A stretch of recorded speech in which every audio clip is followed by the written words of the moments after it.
살을 내는 듯한 삭풍이 눈 덮인 벌판을 짐승의 울음소리처럼 핥히고 지나가니 그 하얀 설원 위로 붉은 선혈이 뚝뚝 떨어져 마치 늦겨울에 피어난 동백꽃처럼 처연하게 번져나가고 있었다. 거친 숨을 몰아쉬며 눈밭을 기어가는 여인의 손톱은 이미 다 빠져버려 형체를 알아볼 수 없었고, 한때 한양 바닥의 모든 사내들이 한 번이라도 그 자태를 보기를 갈망했던 비단 같은 머릿결은 엉겨붙은 피와 흙투성이가 되어 차가운 바람에 흩날리고 있었다. 내 인연 감히 대감마님의 귀한 옥체를 상하게 하고도 살아서 이 집 문턱을 나갈 줄 알았더냐. 뒤따라온 사내의 고함 소리가 정적을 깨뜨리며 메아리쳤고, 몽둥이가 허공을 가르며 여인의 등줄기를 내리치자 뼈가 으스러지는 소리와 함께 단말마의 비명이 하얀 입김이 되어 허공으로 흩어졌다. 그것은 단순한 폭력이 아니라 한 인간의 존엄을 철저히 짓밟아 진흙탕 속에 처박는 잔혹한 의식과도 같았다. 연하는 흐릿해지는 의식 속에서도 자신을 내려다보는 저 사내들의 눈빛을 똑똑히 기억하고 있었는데, 불과 며칠 전까지만 해도 그녀의 치맛자락 앞에서 사랑을 구걸하며 꼬리를 흔들던 개들이 바로 그들이었기 때문이다. 차가운 눈바닥에 얼굴이 처박힌 채 그녀는 입안 가득 고인 비릿한 핏물을 뱉어내며 생각했다. 도대체 어디서부터 잘못된 것인가? 화려한 등불 아래서 가야금을 뜯으며 시를 읊던 그 밤이 꿈이었던가, 아니면 짐승처럼 두들겨 맞고 내쳐진 지금이 꿈인가? 뼈마디 하나하나가 끊어지는 듯한 고통 속에서도 그녀의 뇌리에는 김대감의 아들 김무영의 비릿한 미소가 뱀처럼 또아리를 틀고 떠올라 전신의 피를 거꾸로 솟구치게 만들었다. 그는 연화에게 영원한 사랑을 맹세하며 첩실로 맞아들이겠다고 감언이설을 늘어놓았으나 그 모든 것은 친구들과 벌인 하찮은 내기, 즉 한양 최고의 도도한 기녀를 누가 먼저 굴복시키느냐는 저열한 노름에 불과했던 것이다. 전연이 아직도 눈을 부라리는 꼴을 보아라. 아주 도끼가 바짝 올랐구나. 하인들이 낄낄거리며 그녀의 찢겨진 저고리 사이로 드러난 상처를 짓밟았을 때 연화는 비명조차 지를 힘이 없어 그저 신음소리만을 흘릴 뿐이었으나 그 눈동자만큼은 꺼지지 않는 도깨비 불처럼 파랗게 타오르고 있었다.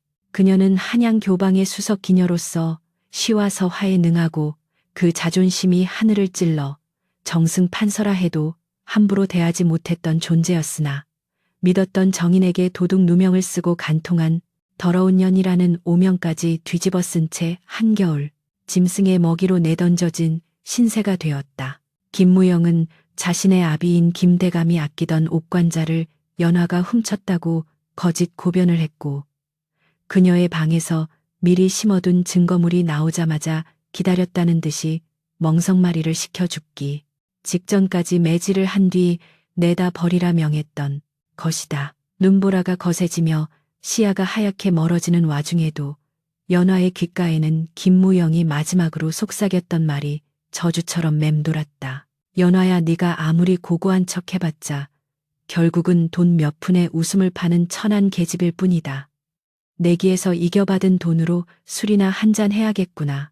그 말은 육신의 고통보다 더 끔찍한 모멸감을 안겨주었고, 그녀의 가슴 속에 억울함이라는 불덩이를 심어놓아 차가운 눈밭에서도 심장이 터질 듯 요동치게 만들었다. 그녀는 덜덜 떨리는 손을 뻗어 눈앞에 하얀 눈을 움켜쥐었는데, 손가락 사이로 차가운 눈이 녹아내리며 마치 그녀가 흘리지 못한 눈물처럼 손목을 타고 흘러내렸다. 한때는 금가락지와 오팔찌로 치장되었던 그 손은 이제 지식여진 고깃덩어리처럼 흉측하게 변해 있었지만, 그 손짓에는 아직 다하지 못한 삶에 대한 집착과 억울함이 서려 있었다. 하인들은 이제 움직임이 잦아든 연화를 보며 침을 맨 뱉고는 재수움 붙기 전에 어서 돌아가자.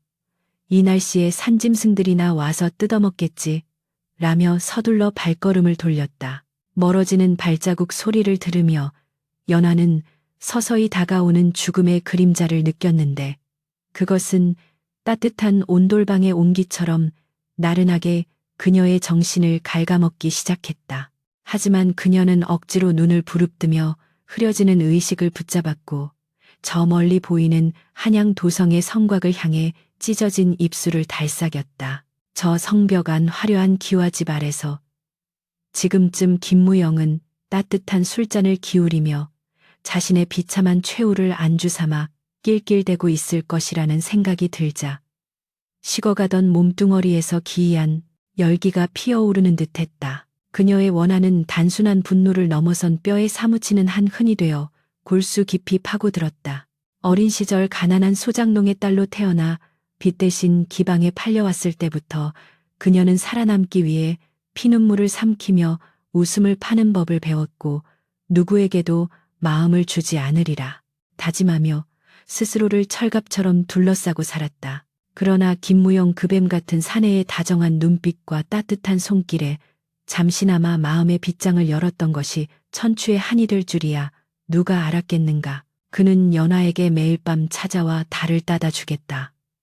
별을 따다 주겠다 맹세하며 그녀의 차가운 마음을 녹였고 연화는 그가 진정으로 자신의 비천한 신분을 넘어 영혼을 사랑해주는 유일한 사내라 믿어버렸다. 하지만 그 모든 것이 사대부 자제들의 무료함을 달래기 위한 유의였음을 깨닫게 된 지금 그녀는 자신의 어리석음을 저주하고 또 저주하며 눈물 대신 핏물을 흘렸다. 바람이 잦아들고 사방이 쥐 죽은 듯 고요해지자 밤하늘에는 무심하게도 밝은 달이 떠올라 핏물로 얼룩진 연화의 얼굴을 비추었다. 달빛 아래 드러난 그녀의 얼굴은 고통으로 일그러져 있었으나 그 눈동자만큼은 섬뜩할 정도로 맑고 투명하여 마치 살아있는 사람의 것이 아닌 듯했다. 내 기필코 살아서 돌아갈 것이다. 육신이 썩어 문드러져 귀신이 되어서라도 그녀의 목구멍에서 쇠 긁는 듯한 소리가 새어나왔고 그것은 사람이 내는 소리라기보다는 지옥 밑바닥에서 기어 올라온 악귀의 저주에 가까웠다. 그녀는 마지막 남은 힘을 짜내어 눈밭을 기어보려 했으나 이미 얼어붙기 시작한 팔다리는 말을 듣지 않았고 감각조차 느껴지지 않았다. 그때 멀리서 늑대들의 울음소리가 들려오기 시작했고 피냄새를 맡은 짐승들이 하나둘씩 어둠 속에서 번뜩이는 눈을 빛내며 다가오고 있었다. 연하는 자신을 둘러싸는 짐승들의 거친 숨소리를 들으며 역설적이게도 마음의 평온을 찾기 시작했는데 인간이라는 탈을 쓴 저 한양 바닥의 귀족들보다 차라리 배고픔에 솔직하니 짐승들이 더 자비롭다는 생각이 들었기 때문이다. 짐승에게 뜯어먹혀 뼈 한 조각 남지 않게 된다 하더라도 내 영혼만은 절대 이 눈밭에 묶이지 않으리라. 그녀는 속으로 되뇌고 또 되뇌었다. 날카로운 이빨이 그녀의 살점을 파고드는 순간에도 연하는 고통을 느끼지 못했고 오직 김무영의 얼굴, 그 가증스러운 웃음소리만을 머릿속에 가득 채우며 최후의 순간을 맞이하고 있었다. 시간이 얼마나 흘렀을까. 연화의 숨이 완전히 질고 차가운 시신만이 덩그러니 남았을 때 하늘에서는 마치 그녀의 죽음을 애도하듯 굵은 눈송이가 펑펑 쏟아지기 시작했다.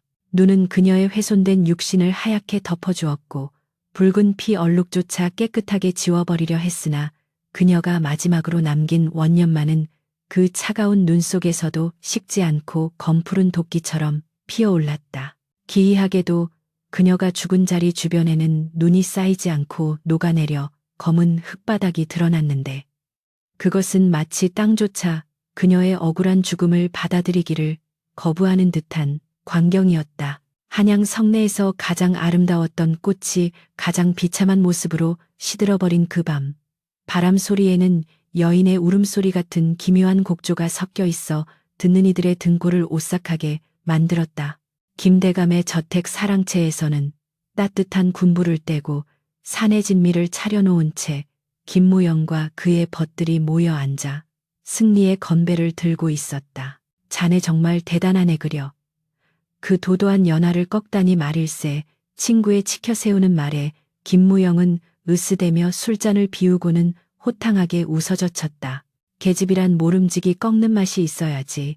처음에는 대나무처럼 굴더니 결국에는 내 바짓가랑이를 잡고 매달리는 꼴이란 그들의 웃음소리는 담장을 넘어 밤하늘로 퍼져나갔으나 그 웃음 뒤에 닥쳐올 거대한 재앙의 그림자는 아직 아무도 눈치채지 못하고 있었다. 방 안의 촛불이 갑자기 일렁이며 파르르 떨리더니 어디선가 스산한 바람이 문틈으로 새어들어와 술상 위의 잔들을 덜그럭거리게 만들었다.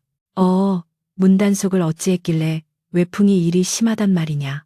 김무영이 짐짓 호통을 치며 문 쪽을 바라보았으나 문은 굳게 닫혀 있었고 문 밖에는 그저 하얀 눈만이 소리 없이 쌓이고 있을 뿐이었다.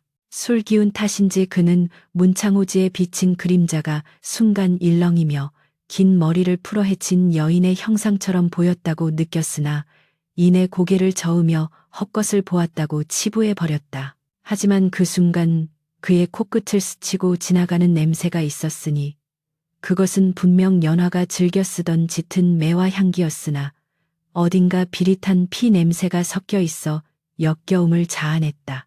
김무영은 미간을 찌푸리며 코를 킁킁거렸지만 다른 이들은 아무 냄새도 맡지 못한 듯 계속해서 술을 권하고 떠들어댈 뿐이었다. 그 시각 눈 덮인 벌판의 연화 시신 위로 검은 까마귀 한 마리가 날아와 앉았는데 그 까마귀의 눈동자는 마치 죽은 연화의 눈처럼 붉게 충혈되어 있었다.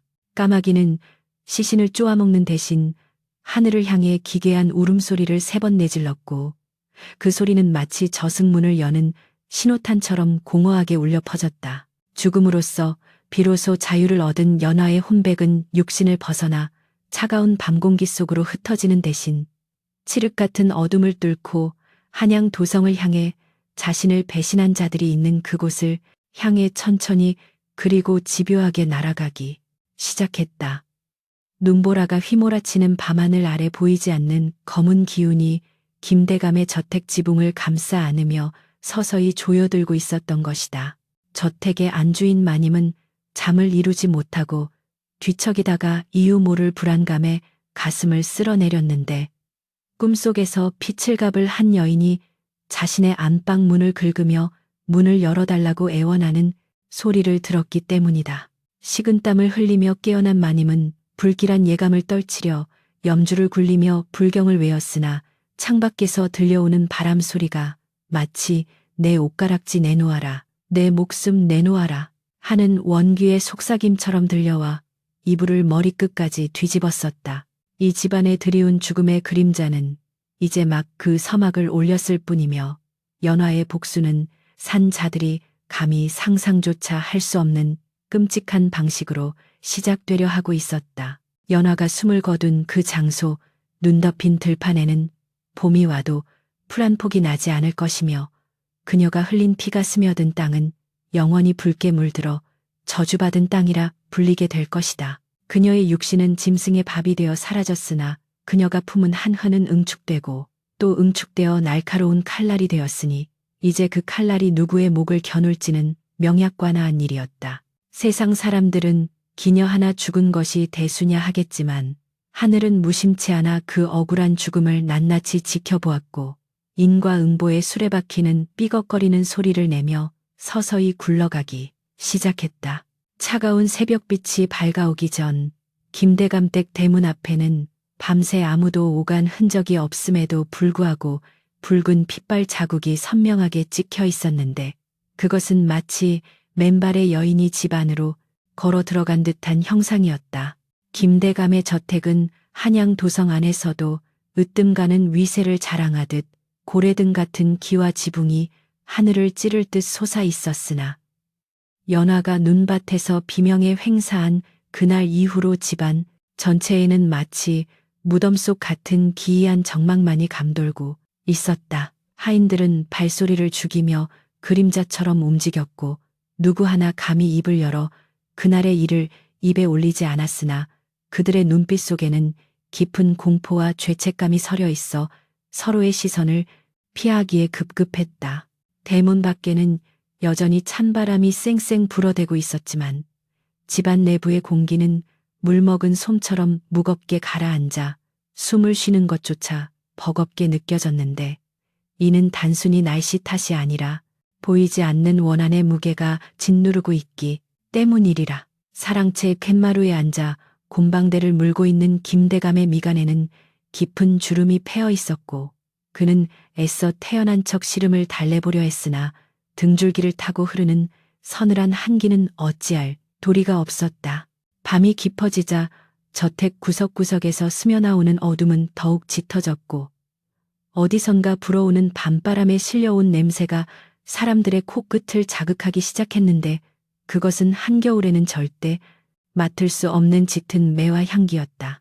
처음에는 그저 누군가 몰래 귀한 향을 피운 것이라 여겼으나 그 향기는 시간이 지날수록 점점 더 진해지더니 이내 비릿하고 역겨운 피냄새와 뒤섞여 구토를 유발할 지경에 이르렀다. 안채를 지키던 늙은 친모가 코를 킁킁거리며 이 엄동설 안에 웬 꽃내음인가 싶더니 어찌 이리도 소름 끼치는 쇠 냄새가 섞여 있단 말인가. 마치 도살장 앞을 지날 때나 맡을 법한 냄새가 아니더냐 라고 중얼거리며 몸서리를 쳤다. 그 향기는 연화가 생전에 즐겨 쓰던 분 냄새와 똑같았기에 그 사실을 아는 몇몇 타인들은 사색이 되어 다리가 풀려 주저앉고 말았다. 김무영은 자신의 방 안에서 불을 환하게 켜두고도 불안감을 떨치지 못한 채 술병을 기울이고 있었는데 술에 취해 잠들려 해도 눈만 감으면 피눈물을 흘리는 연화의 얼굴이 눈앞에 어른거려 며칠째 뜬 눈으로 밤을 지새우고 있었다. 에이 빌어먹을 년. 죽어서도 나를 괴롭히다니 내 굿이라도 한 판 버려서 그 더러운 혼을 아주 박살을 내버려야지. 그는 허공에 대고 욕설을 퍼부으며 애써 두려움을 감추려 했으나 떨리는 손끝은 그의 진심을 여실히 드러내고 있었다. 그때 닫혀있던 방문 창호지 위로 검은 그림자가 슥 지나가는 것이 보였고 문 밖에서는 사각사각하는 소리가 들려왔는데 그것은 마치 누군가 맨발로 살얼음판을 걷는 듯한 혹은 손톱으로 벽을 긁어내리는 듯한 섬뜩한 소리였다.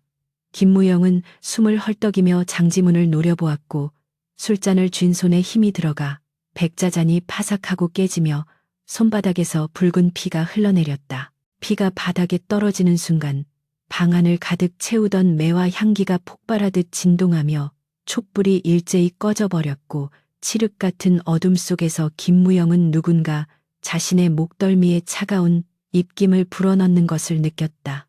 서방님, 저를 이리도 박대하시니 섭섭하옵니다. 따뜻한 아랫목 내어주신다 약조하시지 않으셨습니까? 귓가에 들리는 목소리는 분명 연화의 것이었으나 물에 퉁퉁 부른 듯 젖어 있고 쇳소리가 섞여 있어 소름이 끼쳤다. 김무영은 비명을 지르며 뒤로 물러나다 병풍을 넘어뜨리고 말았는데 어둠 속에서 희번덕거리는 두 개의 눈동자가 자신을 내려다보고 있다는 착각에 사로잡혀 미친 듯이 허우적거렸다. 하인들이 비명 소리를 듣고 달려와 문을 열었을 때 그들은 방구석에 처박혀 덜덜 떨고 있는 주인을 발견했는데 그의 옷자락은 오물로 더럽혀져 있었고 눈동자는 초점을 잃은 채 허공만을 응시하고 있었다. 그날 밤 이후로 저택 내에서는 기이한 사고들이 잇따르기 시작했는데 연화에게 도둑 누명을 씌우는데 결정적인 역할을 했던 몸종 월화에게 닥친 불행이 그 시작이었다. 월화는 부엌에서 김대감의 세수대야에 뜨거운 물을 붓고 있었는데 갑자기 대야 속의 물이 붉은 핏물로 변하더니 그 안에서 연화의 잘린 머리가 떠올라 자신을 노려보며 웃는 것을 목격하고야 말았다. 악 살려주세요. 잘못했습니다. 아씨 월화는 공포에 질려 뒷걸음질 치다 펄펄 끓는 가마솥을 건드려 엎어버렸고 끓는 물이 그녀의 다리를 덮치며 끔찍한 비명이 부엌을 가득 메웠다. 그녀의 다리는 흉측하게 익어버려 살가죽이 벗겨졌으나 고통보다 더 무서운 것은 귓가에 맴도는 내 다리 내놓아라. 네가 걷는 꼴을 다시는 못 보게 해주마. 라는 저주의 속삭임이었다. 김대감은 집안이 흉흉해지자 불같이 화를 내며 하인들을 닥달했으나 그 또한 밤마다 가위에 눌려 식은땀을 흘리며 깨어나는 일이 잦아졌다. 그는 자신의 침소 병풍 뒤에서 누군가 훌쩍이는 소리를 듣곤 했는데 용기를 내어 병풍을 치워보면 그곳에는 아무도 없고 오직 바닥에 흥건하게 젖은 물자국만이 남아있을 뿐이었다. 이게 무슨 해괴한 병괴란 말이냐. 내 평생 수많은 정적을 밟고 올라섰거늘 고작 기생년 하나가 죽어서 이리도 유난을 던단 말이냐. 그는 애써 호기를 부리며 무관 출신 하인들을 시켜 밤새 보초를 서게 했으나 보초를 서던 건장한 사내들조차 밤새 도깨비불을 보았다거나 귀신에게 홀려 우물가를 배회하다 발견되는 등 기이한 일은 멈추지 않았다. 집안의 권위는 땅에 떨어졌고 담장 밖으로는 김대감 댁에 귀신이 씌었다는 소문이 파다하게 퍼져나갔다. 김무영의 상태는 날이 갈수록 악화되어 이제는 대낮에도 헛것을 보며 발광을 하기 시작했는데 그는 정원 연못가에 앉아 물끄러미 수면을 바라보다가 돌연 물속으로 뛰어들려 하기도 했다. 하인들이 기겁하여 그를 붙잡아 끌어내면 그는 저기 연화가 있다. 연화가 춥다고 나를 부른다. 내가 가서 안아줘야 해라고 고래고래 소리를 지르며 난동을 피웠다. 그의 얼굴은 반쪽이 되어 폐쑥해졌고 눈 밑에는 검은 그림자가 짙게 드리워져 흡사 살아있는 시체와 다를 바 없었으니 한때 한양 사교계를 주름잡던 풍류나마의 모습은 온데간데 없이 사라지고 미치광이의 몰골만이 남았다. 그의 모친인 마님은 아들의 참혹한 꼴을 보며 가슴을 치고 통곡했으나 그녀 역시 밤마다 자신의 비단 치마폭에서 피 냄새가 진동하는 것을 느끼며 서서히 정신이 피폐해져 갔다. 어느 날 밤 김무영은 잠결에 방문이 스르르 열리는 소리를 듣고 눈을 떴는데 문지방 너머로 하얀 소복을 입은 여인이 등지고 앉아 긴 머리카락을 빗고 있는 뒷모습을 보게 되었다. 달빛이 역광으로 비쳐 여인의 형체는 검은 실루엣으로 보였으나 빗질을 할 때마다 툭툭하며 머리카락 뭉치가 바닥으로 떨어지는 소리가 적막한 밤 공기를 갈랐다. 김무영은 공포에 질려 이불을 머리까지 끌어올렸으나 호기심과 두려움이 뒤섞인 충동을 이기지 못하고 떨리는 목소리로 물었다. 누구냐? 사람이냐? 귀신이냐? 여인은 빗질을 멈추고 천천히 아주 천천히 고개를 돌리기 시작했는데 목뼈가 돌아가는 우두둑 소리가 방 안에 기괴하게 울려 퍼졌다. 돌아선 여인의 얼굴을 확인한 김무영은 심장이 팠는 듯한 충격에 입을 떡 벌리고 굳어버렸는데 그 얼굴은 연화였으나 눈이 있어야 할 자리는 텅 비어 검은 구멍만이 뚫려 있었고 입은 귀밑까지 찢어져 피를 질질 흘리고 있었기 때문이다. 서방님, 제 눈을 보셨습니까? 제 눈을 까마귀가 파먹었습니다. 서방님이 저를 버리셔서 귀신은 자리에서 일어나 춤을 추듯 흐느적거리며 김무영에게 다가왔고 그녀가 발을 내디딜 때마다 방바닥에는 검은 빗발 자국이 선명하게 찍혀나갔다. 김무영은 비명을 지르려 했으나 목소리가 나오지 않았고 귀신의 차갑고 축축한 손이 자신의 발목을 움켜쥐는 순간 전신이 마비되는 듯한 극심한 한기를 느꼈다. 그 시각 김대감은 서재에서 고서를 뒤적이며 귀신을 쫓는 비방을 찾고 있었으나 글자들은 눈에 들어오지 않고 오직 밖에서 들려오는 바람 소리만이 신경을 곤두세우게 했다. 창호지의 나뭇가지 그림자가 비칠 때마다 그는 소스라치게 놀라며 칼을 빼들었고 천하를 호령하던 정승의 위엄은 온데간데 없이 초라한 늙은이의 모습으로 전락해 있었다. 그는 자신이 저지른 죄업이 이토록 무서운 결과로 돌아올 줄은 꿈에도 몰랐으며 돈과 권력으로 모든 것을 덮을 수 있다고 믿었던 오만함이 뼈저린 후회로 다가왔다. 하지만 후회하기에는 이미 너무 늦었으니 연화의 원호는 단순한 복수를 넘어 이 집안의 씨를 말리려는 잔혹한 의지를 품고 있었기 때문이다. 날이 밝자 하인들은 김무영의 방에서 기절해 있는 주인을 발견했는데 그의 발목에는 시퍼런 손자국 멍이 선명하게 남아있어 보는 이들의 등골을 서늘하게 만들었다. 의원이 황급히 달려와 진맥을 했으나 고개를 저으며 맥이 몹시 불안하고 사기가 침범하여 혼이 나간 상태입니다. 이는 약으로 다스릴 병이 아닙니다.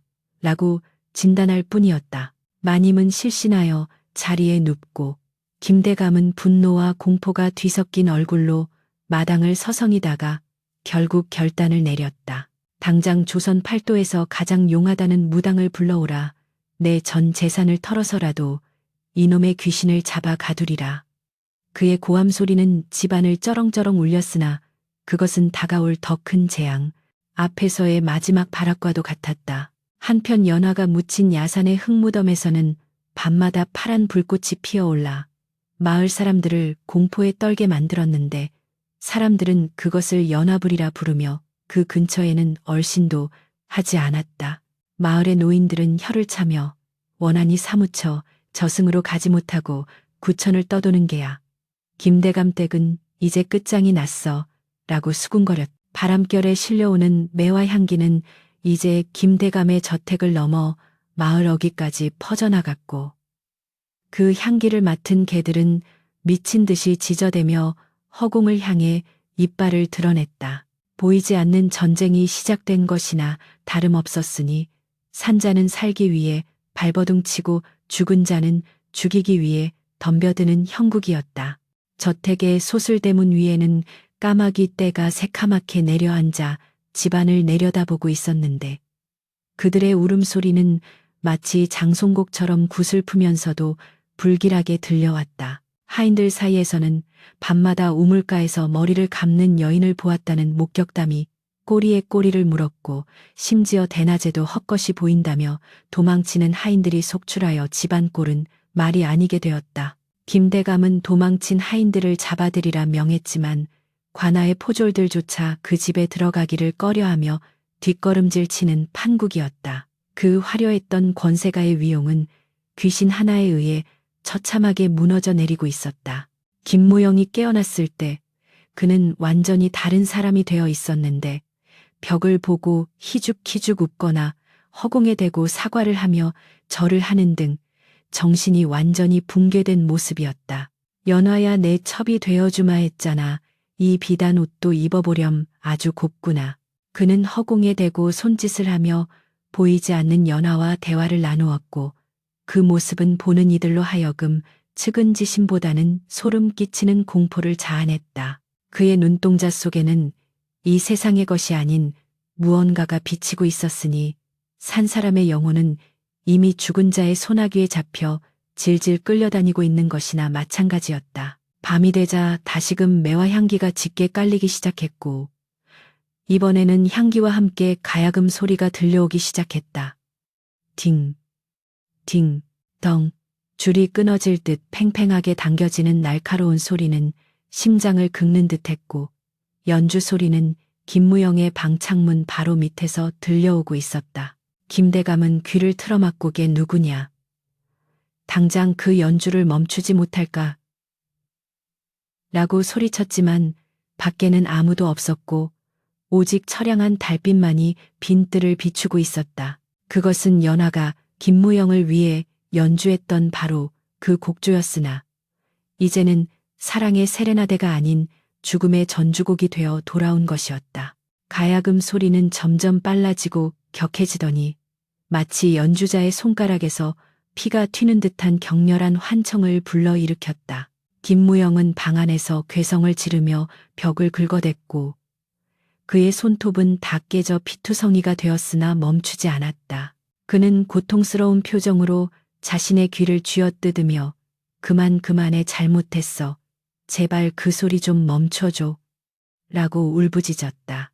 하지만 가야금 소리는 더욱더 커져서 뇌수를 파고들었고 마침내 퉁 하는 소리와 함께 줄이 끊어지는 소리가 나자 비로소 정적이 찾아왔다. 그 정적은 소리보다 더 무서운 무게감으로 집안을 짓눌렀고 폭풍전야와 같은 긴장감이 팽팽하게 감돌았다. 김대감의 저택마당에는 오색 깃발이 나부끼고 있었으나 그 화려한 색채는 집안을 짓누르는 잿빛 공포와 대비되어 기괴한 불협화음을 만들어내고 있었다. 조선 팔도에서 귀신 잡는 솜씨로는 으뜸이라 불리는 만신 천무녀가 불려왔는데 그녀는 대문을 들어서자마자 코를 감싸 쥐며 이곳은 사람 사는 집이 아니라 썩은 고기가 널린 무더미로구나 하고 독설을 내뱉어 김 대감의 안색을 흑빛으로 만들었다. 마당 한가운데에는 거대한 구청이 차려졌고 돼지 머리와 소의 뒷다리, 온갖 떡과 과일이 산더미처럼 쌓였으나 그 풍성한 재물 위로 파리떼가 새카맣게 달라붙어 윙윙거리는 소리가 마치 원기들의 속삭임처럼 들려왔다. 김대감은 전 재산의 반을 털어서라도 이 끔찍한 저주를 끊어내겠다 다짐하며 만신의 옷자락을 붙잡고 애원했으나 천무녀의 눈빛은 흔들리는 촛불처럼 위태로워 보였다. 그녀는 방울을 흔들며 사방을 둘러보았는데 허공을 응시하는 그녀의 동공이 지진이라도 난 듯 심하게 요동치고 있어 보는 이들의 가슴을 조마조마하게 만들었다. 진과 괭과리 소리가 요란하게 울려 퍼지며 구판이 시작되자 집안에 감돌던 음산한 기운이 소용돌이치며 마당에 먼지를 일으켜 세웠다. 천무녀는 작두 위를 맨발로 뛰어다니며 신을 부르는 주문을 외웠고 그녀의 몸짓은 격렬하다 못해 광기 어려 보였는데 이는 단순한 굿이 아니라 목숨을 건 사투임을 짐작게 했다. 나와라 억울함이 있으면 말로 하고 원한이 있으면 풀고 가거라. 어찌 산 사람의 숨통을 조이려 드느냐. 천무녀의 호통 소리가 담장을 넘어 메아리쳤으나 돌아오는 것은 더욱 거세진 바람소리와 기이한 웃음소리뿐이었다. 사랑채 기둥에 묶여있던 김무영은 구판을 보며 괴성을 질러댔는데 그의 입에서는 오지마 저리가 내가 안 죽였어.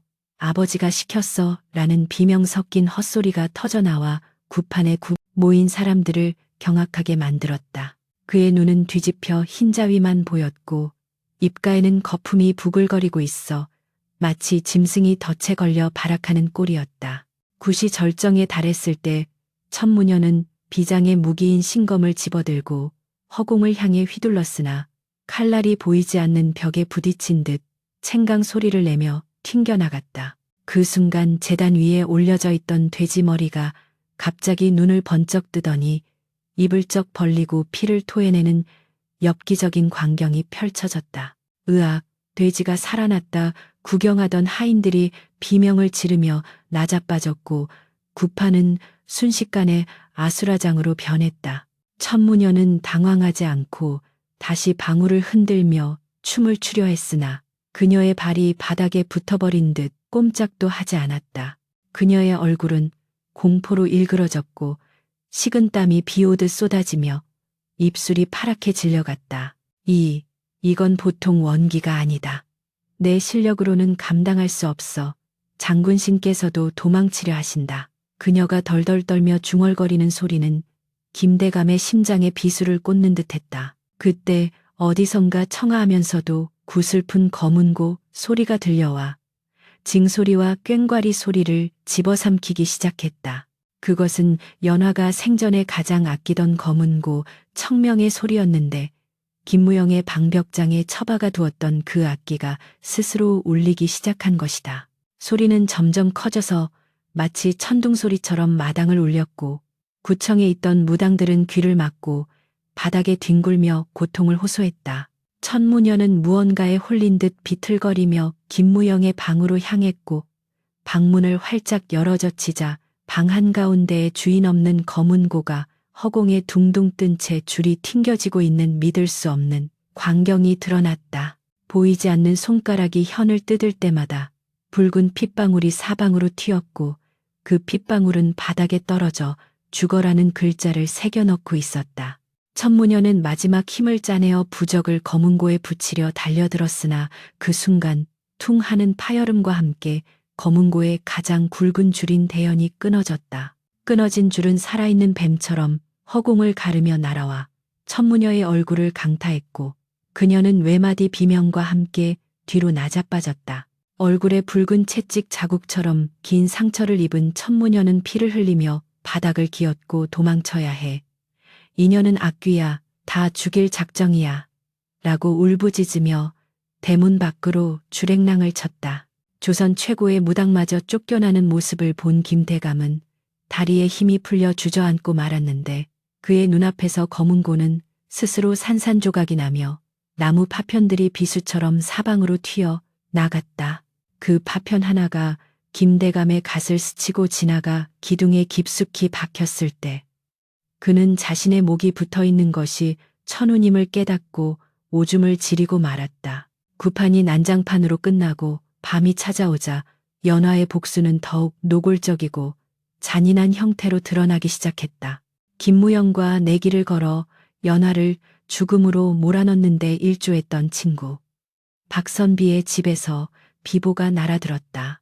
박선비가 기방에서 술을 마시다가 기녀의 치마폭에서 질식사했다는 소식이었는데 시신의 상태가 기이하기 짝이 없었다. 그의 입안에는 흙과 자갈이 가득 채워져 있었고 목에는 여인의 머리카락으로 짠 끈이 감겨 있었으며 눈은 공포에 질려 튀어나올 듯 부릅떠 있었다는 것이다. 사람들은 그가 술에 취해 헛것을 보고 땅바닥에 머리를 박고 흙을 퍼먹다가 죽었다고 수군거렸으나 김대감만은 그것이 연화가 당했던 고통을 그대로 되돌려준 것임을 직감할 수 있었다. 연화가 눈밭에 처박혀 흙을 씹으며 죽어갔던 그 고통을 박선비가 고스란히 맛보게 한 것이다. 그날 밤 김무영의 상태는 차마 눈뜨고 볼 수 없을 지경에 이르렀다. 묶여있던 밧줄을 이빨로 물어뜯어 끊어낸 그는 방바닥을 기어다니며 무언가를 찾는 시법을 했는데 그의 손톱은 이미 다 빠져 피범벅이 되어 있었다. 내 옷관자. 연화가 훔쳐간 내 옷관자 어딨어. 그거 찾아서 아버님께 드려야 해. 그는 과거의 거짓말을 현실로 착각하며 횡설수설했고 방구석에 있는 요강을 뒤집어 쓰고 낄낄거리다가 돌연 통곡을 하는 등 조울증 증세를 보였다. 김대감이 아들의 방에 들어섰을 때 그는 벽에 자신의 피로 연화의 초상화를 그리고 있었는데 그 그림은 기괴하게 비틀려 있었으나 눈매만은 소름 끼치도록 연화를 닮아 있어 김대감을 뒷걸음질 치게 만들었다. 아버님, 연화가 왔어요. 저기 구석에 서서 저를 보고 웃고 있잖아요. 인사하세요. 김무영이 허공을 가리키며 해맑게 웃었을 때 김대감은 촛불 그림자 속에서 정말로 여인의 형상을 본 것 같아 심장이 새는 줄 알았다. 공포는 전염병처럼 번져나가 김대감의 집안 사람들을 하나씩 쓰러뜨렸다. 연화의 뺨을 때렸던 하녀는 자고 일어났더니 손이 썩어 들어가 잘라내야 했고 그녀를 멍석말이했던 머슴은 헛발을 디뎌 우물에 빠져 익사했다. 우물에서 건져 올린 머슴의 시신은 온몸이 멍투성이었는데 이는 물에 빠져 생긴 상처가 아니라 마치 수십 명에게 몽둥이질을 당한 듯한 흔적이었다. 김대감은 자신의 수족들이 하나둘씩 잘려나가는 것을 보며 극심한 무력감에 빠졌는데 평생을 권력과 돈으로 무엇이든 해결해왔던 그에게 있어 보이지 않는 적과의 싸움은 생지옥이나 다름없었다. 그는 밤새 불경을 외고 부적을 붙여보았지만 연화의 원호는 비웃기라도 하듯 매와 향기를 내뿜으며 집안을 유린했다. 그러던 중 김대감은 서재의 비밀 금고를 열어보았는데 그곳에는 그가 평생 모은 금괴와 땅 문서들이 들어있어야 했다. 하지만 금고 문을 여는 순간 쏟아져 나온 것은 썩은 냄새가 진동하는 흙더미와 머리카락 뭉치뿐이었다. 재물마저 저주받아 썩어버린 것을 본 김대감은 그 자리에 주저앉아 땅을 치며 울부짖었다. 내 평생 피땀 흘려 모은 재산이 이게 무슨 날벼락이란 말이냐. 연화 2년 죽어서도 내 앞길을 막다니 내가 너를 부관 참시하고 뼈를 갈아 마실 것이다. 그의 분노는 하늘을 찔렀으나 허공에서 들려오는 여인의 싸늘한 웃음소리는 그의 발악을 조롱하듯 귓가를 맴돌았다. 대감마님, 재물이 그리도 소중하십니까? 목숨보다 더 귀하십니까? 이제 곧 그 목숨값도 치르게 될 것입니다. 이제 김대감에게 남은 것은 오직 하나, 자신의 목숨과 미쳐버린 아들뿐이었다. 그는 가문이 멸망의 길로 들어섰음을 뼈저리게 느꼈으나 여전히 자신의 잘못을 뉘우치기보다는 어떻게든 살아남아 훗날을 도모하겠다는 아집에 사로잡혀 있었다. 그는 마지막 승부수를 띄우기로 결심했는데 그것은 바로 왕실의 고위 관료들과 권세가들을 집으로 초청하여 거대한 연회를 여는 것이었다. 양기 영치가 강한 사내들을 많이 모아놓으면 음기 인치 가득한 귀신도 감히 접근하지 못할 것이라는 얄팍한 계산이자 자신의 건재함을 과시하여 무너져가는 가문의 위상을 세우려는 허세였다. 그는 하인들을 닥달하여 전국 각지에서 가장 좋은 술과 음식을 준비하게 했고 도성 내의 유명한 악공과 기생들을 모조리 불러들였다. 내일 밤이다. 내일 밤 연회에서 나는 보란듯이 살아남아 이 지긋지긋한 귀신 노름을 끝낼 것이다. 김대감은 거울 속에 늙고 초라해진 자신을 노려보며 다짐했다. 그의 눈빛에는 도끼가 서려 있었으나 그것은 궁지에 몰린 쥐가 고양이를 무는 격이나 다름없는 위태로운 살기였다.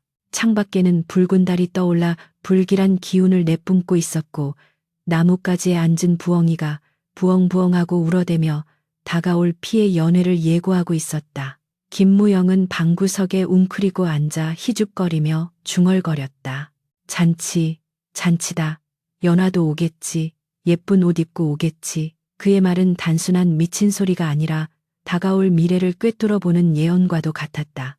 연회 준비로 분주한 부엌에서는 칼질 소리가 끊이지 않았으나 칼을 쥔 하인들의 손은 덜덜 떨리고 있었다. 그들은 식재료를 손질하다가도 붉은 핏물이 배어 나오는 것을 보고 기겁을 했지만 김대감의 서슬퍼런 불호령이 무서워 아무 말도 하지 못하고 묵묵히 일만 할 뿐이었다. 솥에서 끓고 있는 고기 국물은 유난히 붉고 걸쭉하여 마치 피를 끓이는 듯했고 떡을 찌는 시루에서는 구수한 냄새 대신 매캐한 향 냄새가 피어올랐다. 모든 것이 잘못되어 가고 있었지만 멈출 수 있는 사람은 아무도 없었다. 마치 브레이크 고장난 수레가 낭떠러지를 향해 질주하는 것처럼 김대감의 집안은 파멸을 향해 가속 페달을 밟고 있었다. 밤이 깊어지자 김대감은 잠시 눈을 붙였는데 꿈속에서 연화가 나타나 그에게 술 한 잔을 올리는 것이 아닌가. 연화는 생전의 고운 모습 그대로였으나 그녀가 따라준 술잔에는 검은 독사가 켈리를 틀고 앉아 혀를 날름거리고 있었다. 대감마님, 이 술을 받으소서. 이승에서의 마지막 술이 될 것입니다. 연화의 목소리는 부드러웠으나 그 내용은 얼음장처럼 차가웠다. 김대감은 비명을 지르며 잠에서 깨어났고 온몸이 땀으로 흥건하게 젖어 있음을 깨달았다. 창밖을 보니 동이 터오고 있었으나 햇살은 칙칙하고 흐릿하여 마치 저승의 아침을 맞는 듯했다.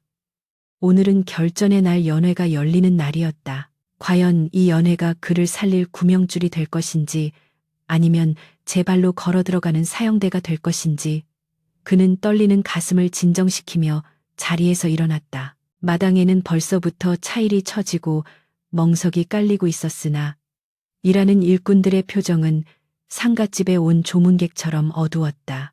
그들 사이로 검은 고양이 한 마리가 가로질러 지나가며 날카롭게 울어대자 늙은 하인이 침을 캔뱉으며 재수없게 시리 오늘 무슨 사단이 나도 단단히 나겠구먼 하고 혀를 찼다.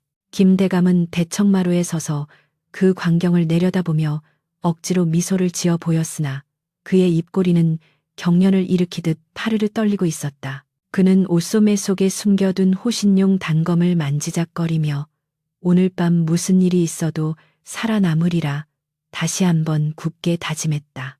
그러나 바람에 실려온 매와 향기는 더욱 짙어져 이제는 숨을 쉬기조차 힘들 정도로 집안을 가득 메우고 있었다. 저택의 널찍한 마당 가득히 수백 개의 청사초롱이 내걸려 대낮처럼 환하게 불을 밝혔으나 그 불빛은 따뜻한 주황빛이 아니라 피를 머금은 듯 붉고 탁하여 보는 이들의 눈을 어지럽게 만들었다.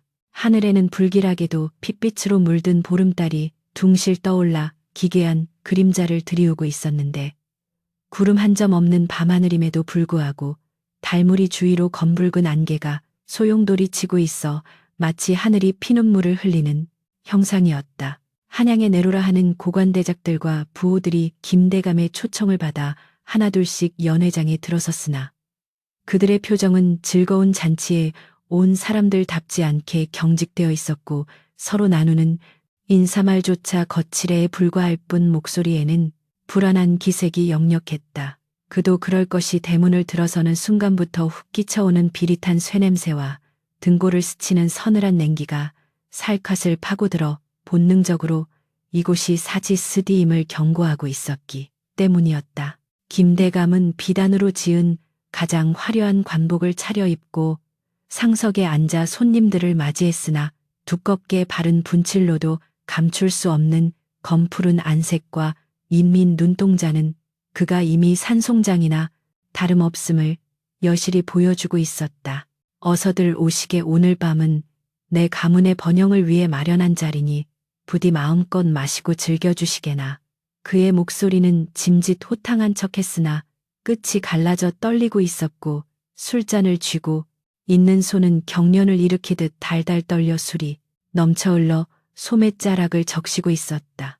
악공들이 풍악을 울리기 시작하자 기생들이 나와 춤을 추었지만 그들의 춤사위는 뻣뻣하고 부자연스러워 마치 보이지 않는 줄에 매달린 꼭두각시 인형들이 억지로 몸을 비틀어대는 듯한 기괴함을 자아냈다.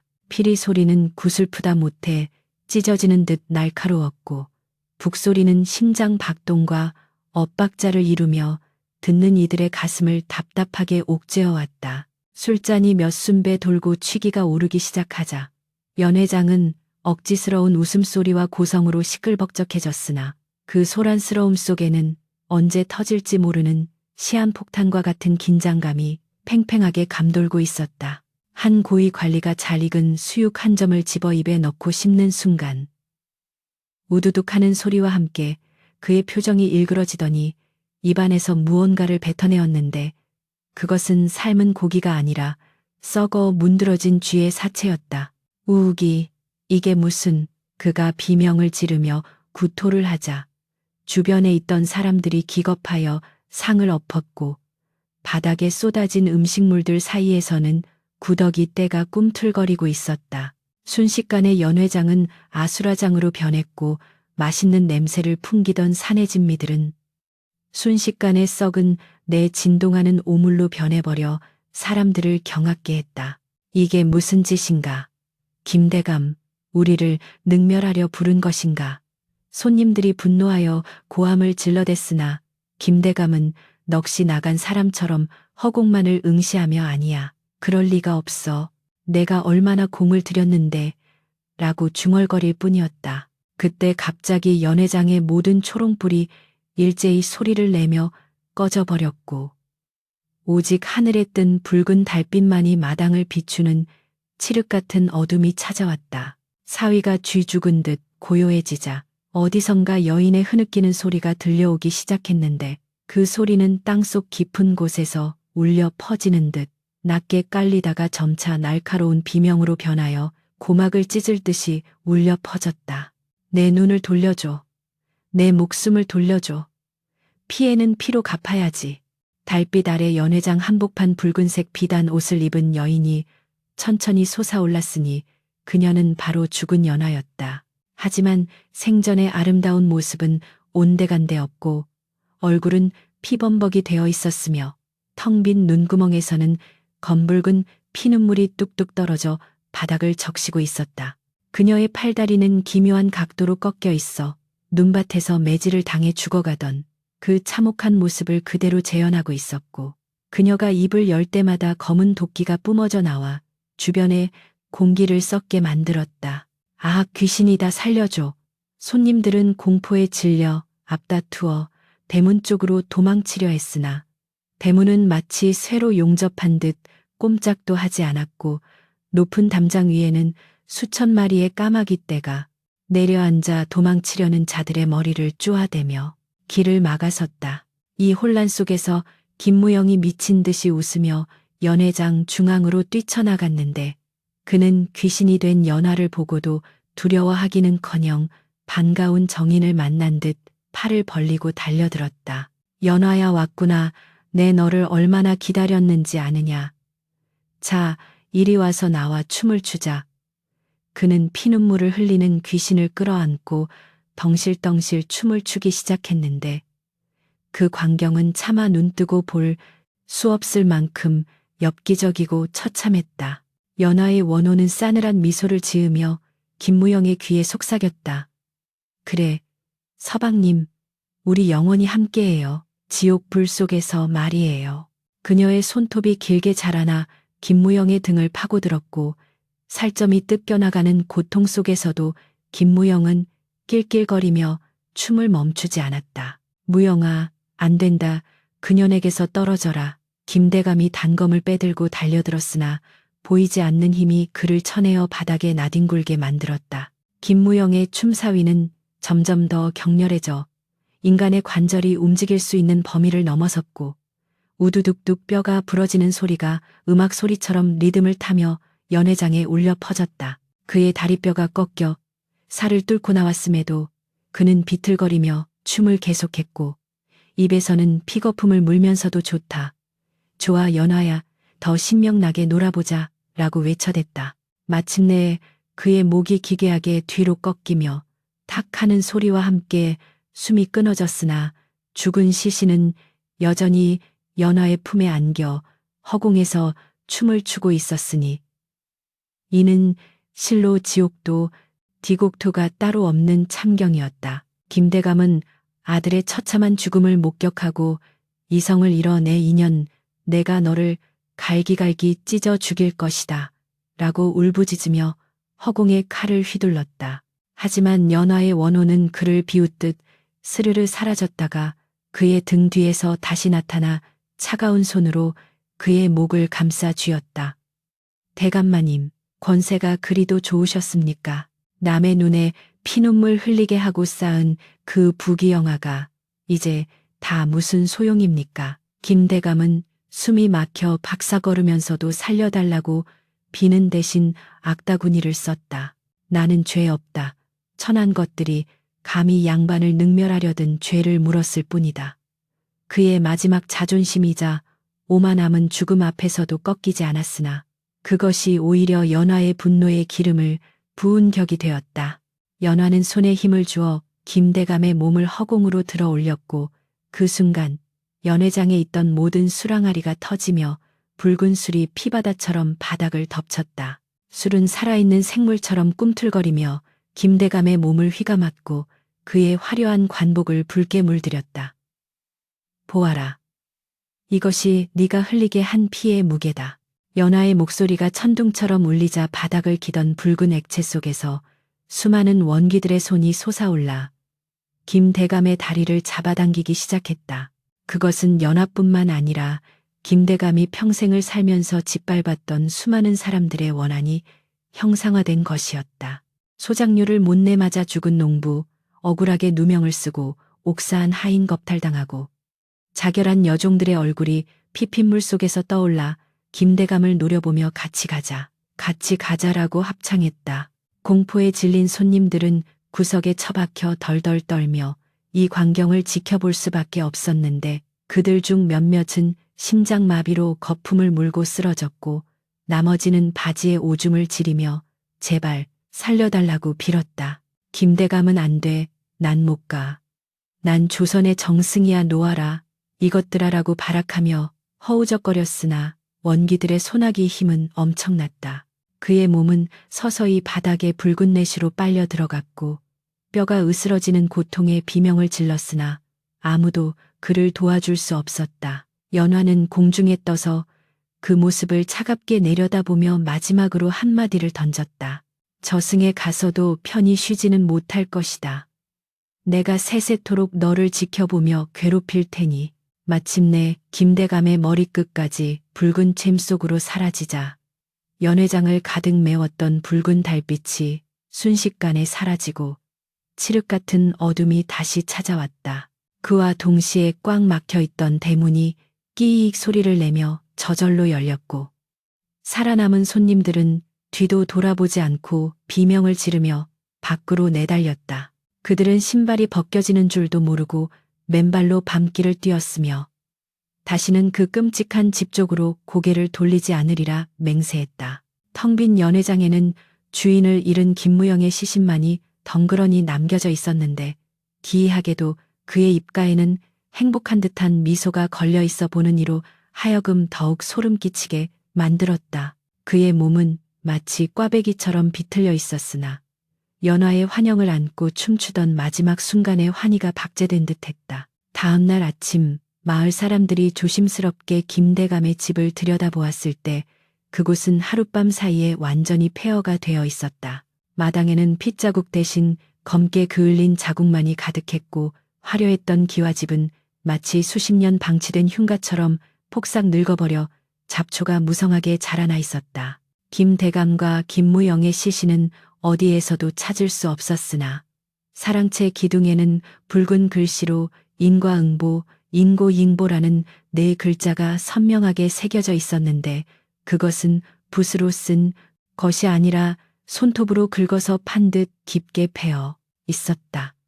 안채에 있던 마님은 충격을 이기지 못하고 실성하여 거리를 떠돌게 되었는데 그녀는 만나는 사람마다 붙잡고 우리 영감이 피 웅덩이 속에서 나를 불러요. 뜨겁다고 살려달라고 하며 횡설수설하다가 비참하게 객사하였다. 한양 도성 내에서 가장 위세를 떨치던 김대감 가문은 그렇게 하룻밤 사이에 멸문지와 맨몬지과를 당하여 역사 속으로 사라져버렸다. 사람들은 그 집터를 귀신 들린 집이라 부르며 근처에도 가기를 꺼렸고 밤마다 그곳에서 가야금 소리와 함께 구슬픈 여인의 노랫소리가 들려온다는 괴담만이 입으로 전해질 뿐이었다. 권력과 탐욕으로 쌓아올린 성은 모래성처럼 허무하게 무너져 내렸고 한 맺힌 여인의 복수는 잔혹하지만 확실하게 끝을 맺었다. 하지만 연하의 원혼이 진정으로 구원을 받았는지 아니면 복수의 업보를 짊어지고 또 다른 지옥을 헤매고 있는지는 아무도 알 수 없었다. 단지 비 오는 날이면 그 집 담장 너머로 짙은 매와 향기가 흘러나와 행인들의 발길을 멈추게 한다는 이야기만이 전설처럼 남았을 뿐이다. 그날 밤의 참극은 조정에도 알려져 임금의 귀에까지 들어갔으나 조정 대신들은 이를 쉬쉬하며 덮기에 급급했다. 그들 또한 김대감과 다를 바 없는 탐욕스러운 자들이었기에 자신들에게도 같은 불똥이 튈까 두려워했기 때문이다. 그러나 백성들 사이에서는 연하의 이야기가 통쾌한 영웅담처럼 퍼져나갔고 억울한 일을 당한 사람들은 몰래 연하가 죽은 자리에 찾아가 술 한 잔을 올리며 자신의 원한을 빌기도 했다. 그렇게 김대감의 집은 폐가가 되어 잡초 속에 묻혀갔지만 그날 밤 붉은 달 아래서 펼쳐진 피의 연회는 사람들의 뇌리에 깊이 박혀 잊히지 않는 공포로 기억되었다. 폭풍이 지나간 자리는 고요했지만 그 고요함은 평화가 아니라 죽음의 침묵이었다. 무너진 담벼락 사이로 들고양이가 드나들고 지붕 위에는 까마귀가 둥지를 틀었으며 한때 호화로운 잔치가 벌어졌던 마당에는 이름 모를 들꽃만이 무심하게 피어났다. 그 꽃들 중 유독 붉은색을 띤 꽃이 있었는데 사람들은 그 꽃을 보며 연하가 흘린 피눈물이 꽃으로 피어난 것이라 수군거렸다. 바람이 불면 꽃잎이 흔들리며 마치 억울하다, 억울하다 속삭이는 듯했기에 아무도 그 꽃을 꺾으려 하지 않았다. 모든 것이 끝났지만 이야기는 여기서 끝이 아니었으니 세월이 흘러 그 폐허를 찾는 이가 있었기 때문이다. 세월이 유수와 같이 흘러 강산이 3번은 변했을 긴 시간이 지났건만 한양 도성 밖 십리즈음에 위치한 그 숲에는 여전히 사람들의 발길이 닿지 않는 금지된 구역이 존재하고 있었다. 한때 조선 팔도에서 으뜸가는 세도가 김대감의 고래등 같은 기와집이 위용을 자랑하던 그 터는 이제 무성한 잡초와 덩굴식물 뒤덮인 폐허가 되어 그곳에 화려한 문명이 존재했었다는 사실조차 의심케 할 만큼 처참하게 망가져 있었다. 무너져 내린 담장 사이로는 이름 모를 들짐승들이나 드나들었고 주춧돌만 덩그러니 남은 사랑채 터에는 이끼가 새파랗게 끼어 세월의 무상함을 묵묵히 증언하고 있을 뿐이었다.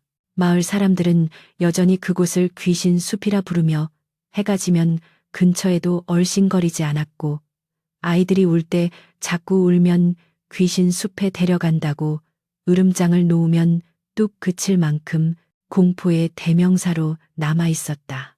어느 늦가을 낙엽이 바람에 뒹구는 쓸쓸한 오후에 낡은 갓을 쓰고 괴나리 보찜을 매난 나그네가 그 금지된 숲으로 발을 들여놓았는데 그는 과거를 보러 한양으로 가던 중 날이 저물어 잠시 쉴 곳을 찾던 가난한 선비였다. 마을 주막에서 하룻밤 묵어가려 했으나 주모가 젊은 선비가 돈도 없이 어딜 기웃거려 하며 소금을 뿌려 쫓아내는 바람에 어쩔 수 없이 비바람이나 피할 요량으로 폐가를 찾아 들어온 것이었다. 선비는 웃자란 억새풀을 헤치며 조심스럽게 안으로 들어섰는데 발을 내디딜 때마다 바스락거리는 낙엽 소리가 마치 누군가의 속삭임처럼 들려와 등골이 오싹해짐을 느꼈다. 하지만 그는 공자왈 괴력난시는 논하지 않는다 하였으니 내 마음에 사심이 없으면 귀신인들 어찌 해야겠는가 하며 애써 담대함을 가장하고 무너진 기둥에 기대어 앉았다. 선비가 보찜을 풀고 목을 축이려 할 때 그의 발끝에 무언가 딱딱한 것이 걸려 흙을 파보았더니 흙투성이가 된 채 반쯤 묻혀있는 옷가락지 하나가 발견되었다. 그는 소매로 흙을 닦아내고 달빛에 비추어 보았는데 세월의 때가 묻었음에도 불구하고 그 옥색은 여전히 영롱하고 신비로운 빛을 발하고 있어 예사 물건이 아님을 단번에 알 수 있었다. 허허, 이런 귀한 물건이 어찌 이런 폐가에 굴러다닌단 말인가. 필시 사연이 있는 물건일 터. 선비는 가락지를 만지작거리며 감탄했으나 그 순간 손끝에서 전해오는 차가운 냉기가 심장을 찌르는 듯하여 황급히 가락지를 바닥에 내려놓았다. 그것은 단순한 차가움이 아니라 깊고 깊은 우물 속에 갇힌 한 맺힌 여인의 눈물 같은 서늘함이었다. 그때 어디선가 젊은 선비, 그 물건에 손대지 마시오 하는 탁한 목소리가 들려와 선비는 소스라치게 놀라 뒤를 돌아보았다. 그곳에는 허리가 굽은 백발의 노인이 지팡이를 짚고 서 있었는데 그의 옷차림은 남루하기 짝이 없었으나 눈빛만은 깊고 그윽하여 범상치 않은 기운을 풍기고 있었다. 노인은 이 근처 산속에서 약초를 캐며 살아가는 은둔자였는데 가끔 이 폐허에 들러 죽은 이들의 넋을 위로하곤 했던 것이다. 선비가 놀란 가슴을 쓸어내리며 정중하게 인사를 올리자 노인은 혀를 차며 김대감 집안의 몰락과 기녀 연화의 비극적인 이야기를 들려주기 시작했다. 탐욕과 오만 배신과 복수로 점철된 그 피의 역사를 듣는 동안 선비의 표정은 점점 굳어져 갔고 손에 쥐었던 옷가락지가 마치 불덩이처럼 뜨겁게 느껴졌다. 이 옷가락지가 바로 그 비극의 시작이었구려. 한 여인의 순정을 짓밟고 한 가문을 파멸로 이끈 저주받은 물건. 선비는 탄식하며 옷가락지를 바라보았는데 이제 그 영롱한 빛깔은 아름다움이 아니라 슬픔의 결정체로 보일 뿐이었다. 노인은 지팡이로 땅을 가리키며 말했다. 이곳은 낮에도 음기가 강하여 새들조차 둥지를 틀지 않는 곳이요. 그날 밤의 원한이 아직도 이 땅에 스며들어 비가 오는 날이면 붉은 물이 배어 나온다는 소문이 있소이다. 노인의 말대로 폐허 곳곳에는 검게 그을린 자국들이 남아 있었고 기둥뿌리에는 마치 누군가 손톱으로 긁어놓은 듯한 깊은 상처들이 가득했다. 선비는 인간의 욕심이 얼마나 더덥고 무서운 결과를 초래하는지 뼈저리게 느끼며 자신이 과거 급제에 목매어 살던 삶조차 부질없이 느껴졌다. 선비는 자리에서 일어나 정성스럽게 흙을 파내고 옷가락지를 다시 묻어주었다. 그리고는 자신의 보찜에서 귀한 청주 한 병을 꺼내어 그 자리에 부어주며 엎드려 절을 올렸다. 비록 이름 모를 기녀시여, 그대의 억울함과 원통함은 하늘이 알고 땅이 알 것이요. 부디 이 술 한 잔으로 이승에서의 고통을 잊고 저승에서는 부디 평안한 안식을 찾으시길 바라오. 선비의 목소리는 진심 어린 연민으로 떨리고 있었고 그가 술을 따르는 동안 숲속에는 기이한 정적이 감돌았다. 노인 또한 옆에서 합장하며 나무 아미타불을 외니 그 소리가 숲의 정막을 깨고 은은하게 퍼져나갔다. 그 순간 믿을 수 없는 일이 벌어졌는데 선비가 술을 부은 자리에서 한 줄기 바람이 일더니 주변의 잡초들이 파르르 떨리며 눕는 것이었다. 그리고 늦가을이라 꽃이 필 시기가 아님에도 불구하고 옷가락지를 묻은 흙 위로 하얀 매화꽃 한 송이가 기적처럼 피어올라 그 고결한 자태를 드러냈다. 동시에 코끝을 스치는 향기가 있었으니 그것은 예전의 비릿한 피냄새나 썩은 내가 아니라 머리가 맑아질 정도로 그윽하고 청아한 매화 향기였다. 선비와 노인은 그 광경을 보고 말을 잇지 못한 채 멍하니 바라보았는데 그 향기는 마치 연화의 영혼이 오랜 세월 묶여있던 원한의 사슬을 끊고 비로소 자유를 얻었음을 알리는 신호와도 같았다. 지성이면 감천이라더니 선비의 맑은 마음이 원기의 한을 녹였나 보오. 노인이 감탄하며 중얼거렸다. 바람은 더욱 부드러워져 선비의 옷자락을 살며시 스치고 지나갔는데 선비는 그 바람결 속에서 아주 희미하게 그러나 분명하게 여인의 웃음소리를 들은 것만 같았다. 그것은 더 이상 소름 끼치는 귀신의 웃음이 아니라 수줍음 많던 소녀 시절 연화의 맑고 고운 웃음소리였다. 선비의 눈시울이 붉어지며 가슴 한구석이 뭉클해졌다. 비록 얼굴 한 번 본 적 없는 여인이었으나 그녀의 고통이 자신의 것처럼 느껴졌고 이제라도 그녀가 편안해졌다는 사실에 안도감이 밀려왔다. 밤이 깊어지자 보름달이 떠올라 폐허를 환하게 비추었는데 더 이상 그 달빛은 불길한 핏빛이 아니라 은은하고 따뜻한 유백색이었다. 선비와 노인은 폐가 마루에 걸터 앉아 남은 술을 나눠 마시며 밤새 도란도란 이야기를 나누었다. 권세도 재물도 미색도 다 한바탕 꿈인 것을 어찌하여 사람들은 그것을 잡으려 아귀다툼을 벌이다 스스로 지옥을 만드는 것일까. 선비가 씁쓸하게 읊조리자 노인은 고개를 끄덕이며 화답했다. 그러게 말이요. 산다는 것은 비우는 연습이건을 채우려고만 하니 탈이 나는 법이지. 김대감도 그 아들도 조금만 더 베풀고 겸손했더라면 이런 참변은 없었을 것을. 폐허 위로 쏟아지는 별빛은 유난히도 밝았고 풀벌레 소리는 자장가처럼 평화롭게 들려왔다. 선비는 그날 밤 꿈을 꾸었는데 꿈속에서 하얀 소복을 입은 아름다운 여인이 나타나 자신에게 큰 절을 올리고는 무지개 다리를 건너 하늘로 올라가는 모습을 보았다. 여인의 뒤로는 수많은 나빗대가 춤을 추며 따라갔고 그녀가 사라진 하늘에는 영롱한 별 하나가 새로 생겨나 반짝이고 있었다. 꿈에서 깬 선비는 개운한 기분으로 아침을 맞이했는데 그의 머리맡에는 어젯밤 피어났던 매화 꽃잎 하나가 떨어져 있어 꿈이 아니었음을 증명해주고 있었다. 선비는 노인에게 작별을 고하고 다시 길을 떠났다. 폐허를 빠져나오는 그의 발걸음은 들어올 때보다 훨씬 가벼웠고 그의 마음속에는 과거 급제에 대한 욕망 대신 삶을 대하는 새로운 깨달음이 자리 잡고 있었다. 그는 뒤를 한번 돌아보았는데 아침 햇살을 받은 폐가는 더 이상 흉측한 귀신굴이 아니라 자연의 일부로 돌아가 고요하게 잠들어 있는 평범한 숲으로 보일 뿐이었다.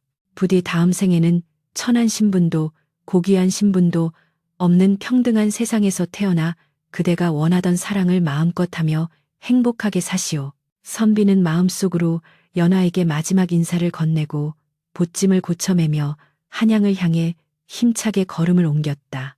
훗날 이 선비는 과거에 급제하여 훌륭한 목민관이 되었는데 그는 평생 백성들의 억울함을 풀어주는 일에 앞장섰으며 특히 힘없는 여인들이나 노비들이 부당한 대우를 받지 않도록 각별히 신경을 썼다고 전해진다.